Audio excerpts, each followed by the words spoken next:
Olá pessoal, sejam bem-vindos à tutoria de Química. E hoje eu estou trazendo um vídeo um pouco diferente do que eu estou acostumado a trazer aqui para o canal.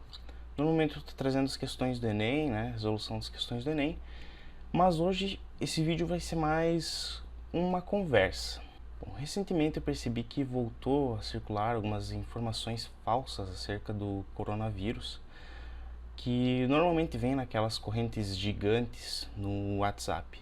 E eu acabei recebendo uma dessas, um dos meus amigos enviou para mim, e tem um trecho ali então dessa mensagem que acaba falando sobre o pH.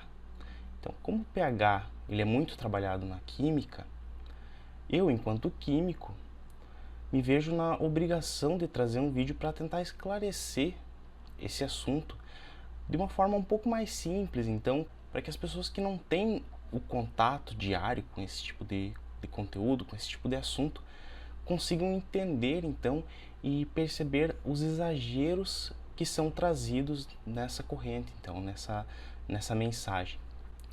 Então eu retirei só o trecho dessa mensagem que fala sobre o pH. Ela era uma mensagem enorme, falando de várias outras coisas assim, que também pareciam muito absurdas. Mas como esse canal aqui é a tutoria de Química, nós vamos conversar somente sobre esse trecho que fala sobre o pH.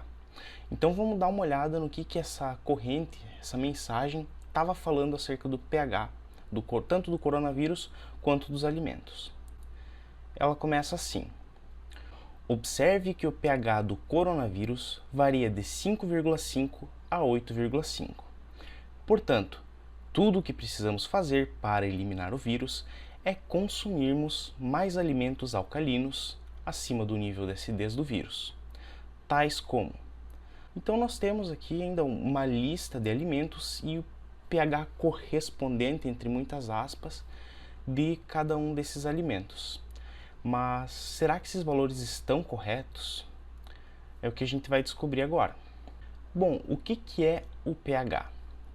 O pH, que nós chamamos de potencial hidrogênio iônico, é uma escala que, quando nós utilizamos assim no cotidiano, ela varia de 1 até 14. Quando nós estamos trabalhando no laboratório, é possível atingir valores mais baixos ou valores mais altos, mas nesse momento esse fato não é interessante para nós. Bom, o que essa escala mede? Essa escala mede a acidez ou a alcalinidade de uma substância ou de um meio. Então pode ser o pH da água, o pH do leite ou o pH do suco de uma fruta, por exemplo. Então, quando nós estamos trabalhando com essa escala de pH, no pH 7, nós temos a neutralidade. Então, quando nós temos a neutralidade, significa que nós temos a mesma quantidade de íons H+, e íons OH- nesse meio. Quanto menor o pH, maior é a quantidade de íons H+ presentes nessa solução. E quanto maior o pH, mais próximo de 14, maior é a quantidade de OH- hidroxilas nesse meio. Mas então, de onde podem vir os H+ e os OH- que definem o valor em que esse alimento ou essa substância se estabelecem nessa escala? Eu trouxe aqui então um exemplo de um ácido forte e um exemplo de uma base forte. No caso do ácido, nós temos então o ácido clorídrico. Quando esse ácido for transferido para um recipiente com água, ele vai se dissociar.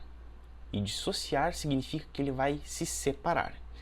Então, como essa molécula ela é formada por um hidrogênio e por um cloro, quando eu colocar na água, essa substância ela vai se separar. Então, essa ligação entre esses dois átomos vai ser rompida e nós vamos ter a formação de dois íons. Um íon positivo, que no caso é o hidrogênio, e um íon negativo, que no caso é o cloro.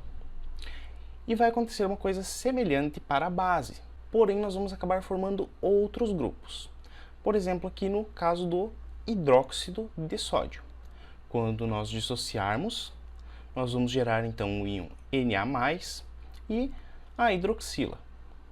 Agora, quando nós misturarmos o hidróxido de sódio e o ácido clorídrico no mesmo recipiente, nós vamos observar a neutralização do ácido e da base. Então, caso a quantidade dos dois seja a mesma ao ser misturado, nós vamos formar um meio neutro. Então, como nós temos aqui o exemplo, o ácido clorídrico vai reagir com o hidróxido de sódio, formando água e um sal, que no caso é o NaCl, o cloreto de sódio, o sal que nós usamos no dia a dia para preparar os alimentos. Mas vamos seguindo aqui então. Bom, eu não vou tratar de todos os alimentos que são apresentados naquele texto lá. Eu escolhi trazer aqui os alimentos do gênero citros, que são formados então pela laranja, pelo limão e assim por diante. Esses alimentos, eles são conhecidos como as frutas cítricas. E elas são conhecidas assim porque elas possuem o ácido cítrico. O ácido cítrico é um ácido orgânico e triprótico. Mas o que significa ele ser um ácido triprótico? Isso significa que, quando a molécula se dissociar, quando uma molécula dele se dissociar, ele vai gerar 3 íons H+. E também nesses alimentos nós temos a presença do ácido ascórbico, que é a vitamina C. Mas aí eu te pergunto, como que um alimento que possui ácidos em sua composição pode ter um pH básico? É aí que vem a discussão. Ele não pode ter um pH básico, ele não vai ter um pH básico. Essa imagem que eu tenho aqui embaixo, ela foi retirada de um blog da Unicamp, a Universidade de Campinas. Portanto, é uma fonte confiável de pesquisa. E essa imagem nos mostra que o pH do limão é igual a 2,17. Como essa imagem aqui de baixo nos mostra, a escala do pH só vai até 14, pelo menos no nosso cotidiano. Agora, essa imagem dessa mensagem nos mostra pHs muito acima desse valor 14. Então ele nos mostra aqui que o abacate tem um pH igual a 15,6 e o agrião um pH igual a 22,7. Então são valores muito exagerados que estão sendo apresentados ali, são valores muito fora da realidade. E bom, analisando algumas outras fontes, e eu encontrei um artigo que faz um comparativo entre valores para o pH dos alimentos encontrados em referências bibliográficas, ou seja, em livros e artigos, com valores obtidos experimentalmente pelas pessoas que desenvolveram então esse estudo. Como nós podemos observar aqui, o pH do abacate é igual a 6,23 a 6,48, enquanto que naquela mensagem dizia que o pH do abacate era igual a 15,6.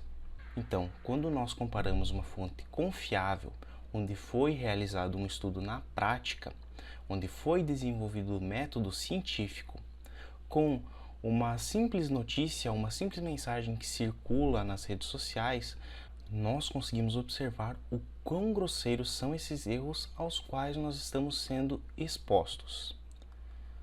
Bom, essas referências que eu utilizei aqui para fazer esse vídeo, eu vou deixar aqui na descrição do vídeo e vocês podem ir lá e conferir vocês mesmos. Bom, mas o que poderia acontecer se nós consumíssemos alimentos ou substâncias com um pH muito elevado? Após uma rápida pesquisa no Google, eu já consegui encontrar várias notícias de casos onde pessoas consumiram soluções alcalinas, soluções formadas pela soda cáustica.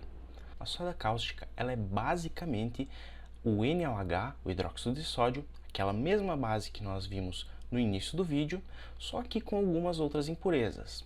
A soda cáustica normalmente é utilizada para fabricar sabões. Então, essas pessoas que consumiram essa solução de soda cáustica foram internadas e tiveram vários problemas de saúde e correram um risco muito sério de morte. Bom, essas soluções de soda cáustica possuem um pH próximo de 14, normalmente ultrapassando ele, justamente por uma quantidade exagerada de soda cáustica estar dissolvida em água. Então, caso o abacate e o agrião realmente tivessem aqueles valores acima de 14, extrapolando aquela escala de pH, nós nem poderíamos consumir eles, porque eles acabariam trazendo danos muito graves à nossa saúde. Então, pessoal, para essa questão era isso. Críticas, dúvidas ou sugestões nos comentários, no Instagram ou no Facebook que vão estar aqui na descrição. Se você está gostando dos conteúdos que estou trazendo, deixe um gostei no vídeo e inscreva-se no canal. Muito obrigado por acompanharem até aqui e até a próxima!